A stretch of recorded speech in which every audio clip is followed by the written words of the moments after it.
Hello everyone, welcome back to my channel. তোমরা সব কেমন আছো? আশা রাখি ভালো আছো, আর আমিও খুব ভালো আছো। এই দেখো, ভিডিও দেখেই বুঝতে পারছো আমি কোথায় এসেছি। দেখতে থাকো আমাদের ভিডিও, আশা রাখছি ভালো লাগবে।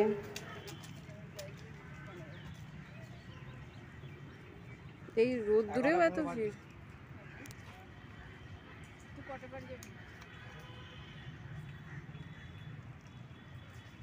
নে তোর একটু হাই হ্যালো করে দে, তারপর আমাকে দেখবি।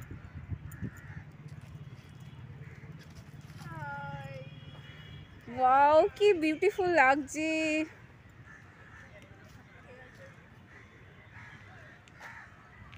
বন্ধুরা, তোমরা দেখেই বুঝতে পেরেছো আমরা এসেছি ভিক্টোরিয়া মেমোরিয়ালে।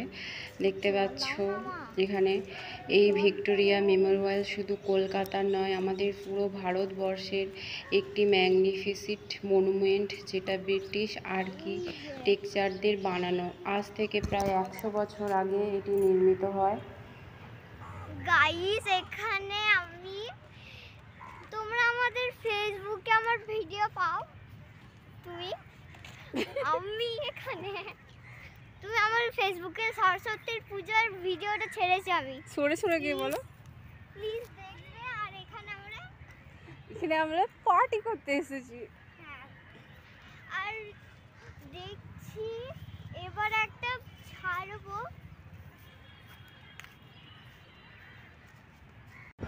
এই ভিক্টোরিয়া মেমোরিয়াল প্রায় 64 একর জমি নিয়ে তৈরি। দেখতে পাচ্ছ ভিতরের হলটা আমি তোমাদের দেখাচ্ছি। এই ভিক্টোরিয়া মেমোরিয়াল মধ্য কলকাতায় অবস্থিত অসাধারণ একটি স্থাপত্য, যেটা সাদা মার্বেল দিয়ে তৈরি। মহারানী ভিক্টোরিয়ার উদ্দেশ্যে স্মৃতিসৌধ। আমি ভিতরে যে জিনিসগুলো ব্রিটিশ আমলের অস্ত্র, নানা রকম জিনিস সংরক্ষণ করা আছে সেগুলো তোমাদের দেখাচ্ছি। দেখো আস্তে আস্তে এই হলটা অপরূপ, কী বলবো, অসাধারণ সুন্দর। আমাদের খুবই ভালো লেগেছে। তোমরাও যেতে পারো, তোমাদেরও ভালো লাগবে। এখানে নানা রকম ছবি সংরক্ষণ করা রয়েছে, ব্রিটিশ আমলের অস্ত্র, রিভলভার, কামান থেকে আরম্ভ করে অনেক কিছু রয়েছে। দেখো আস্তে আস্তে বুঝতে পারবে ভিডিওটা। আমি তোমাদের সব কিছু ঘুরিয়ে দেখাচ্ছি। এই হলটার আমরা সব টপ ফ্লোরে উঠেছি।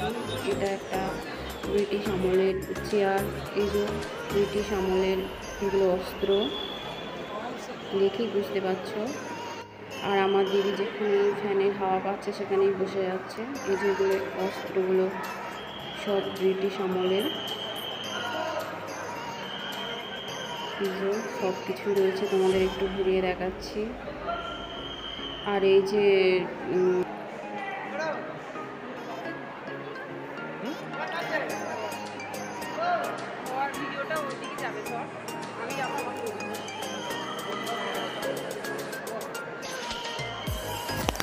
মহানগরী কলকাতার তাজমহলও বলতে পারো এটা। লর্ড কার্জন তাজমহলের মতনই কিছুটা বানানোর চেষ্টা করেছিলেন। এটা একটা কলকাতার তাজমহল নামেও বলতে পারো। যে এখানে অনেক কিছু রয়েছে, অস্ত্র তোমাদের দেখাচ্ছে, এগুলো দেখো। ইন্ডিয়ার ম্যাপ নাকি?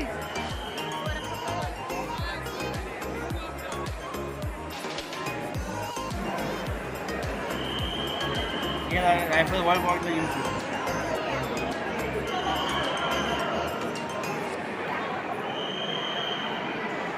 এই আমরা বোতলে উঠে গেছি। আগে যে কামান দিয়ে যুদ্ধ করা হতো সেই কামানগুলো সংরক্ষণ করে রাখা হয়েছে। দেখতে পাচ্ছ কত ভিড়। আচ্ছা, আসলে সেদিন এত ভিড় ভেতরে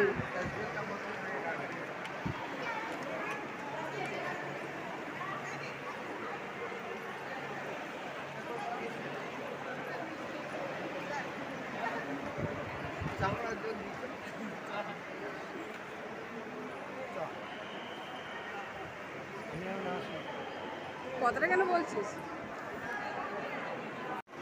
ডাইনিং টেবিল ছিল। হ্যাঁ, ওই তো সিংহাসনে বসার মসনদ।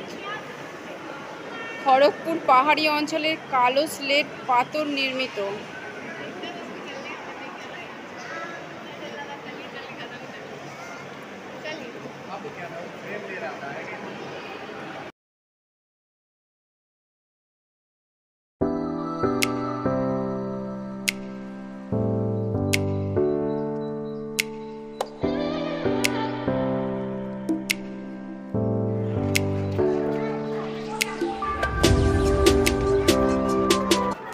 বন্ধুরা আমরা টপ ফ্লোরে উঠছি, কিন্তু আমরা এতই এক্সাইটেড ছিলাম যে টপ ফ্লোরের ভিডিও করতেই ভুলে গেছি। আর ভিডিওটা এখানে উঠেই আমরা এন্ড হয়ে যাবে। আশা করি তোমাদের আজকের ভিডিওটা ভালো লেগেছে। যদি ভালো লাগে অবশ্যই লাইক কমেন্ট করবে, আর উৎসাহ পেলে আরও ভালো ভালো ভিডিও আমি বানাবো তোমরা যদি সাপোর্ট করো।